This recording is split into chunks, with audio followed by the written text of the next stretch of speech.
একটা পাখি সকালবেলা যখন বের হয় তখন কি সে জানে যে তার রিজিক কি আছে? তাহলে আমিও তো একটা মানুষ, আমার জন্য আল্লাহ একটা definitely has a plan, Allah definitely has a plan.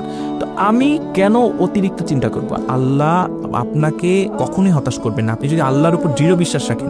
বান্দা যেমন তার সৃষ্টিকর্তার দিকে আশা করে, এবং আপনার কাছে যখনই আসবে, এটা দুনিয়ার একটা পরীক্ষা, এবং আপনি যখন এই যে এফসিপিএসে বারে বারে অনুত্তীর্ণ হওয়া, রেসিডেন্সি না হওয়া, এগুলো নিয়ে কখনোই ওভারথিঙ্ক করবেন না। আপনার কাজ হচ্ছে চেষ্টা করে যাওয়া।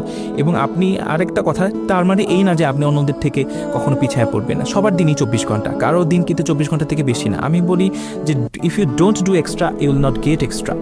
আপনাকে এটা করতে হবে যে আল্লাহর কাছে এটা প্রমাণ করা যে আল্লাহ আমি বেস্ট। আমি অন্যজন 12 ঘন্টা পরিশ্রম করলে আমি 13 ঘন্টা করি।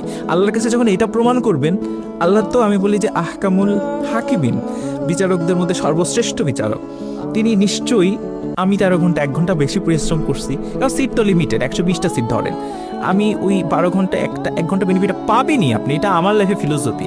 আপনি এক্সট্রা পরিশ্রম করলে এক্সট্রা পরিশ্রম আল্লাহ আপনাকে, আল্লাহ নিরাশ করেন না।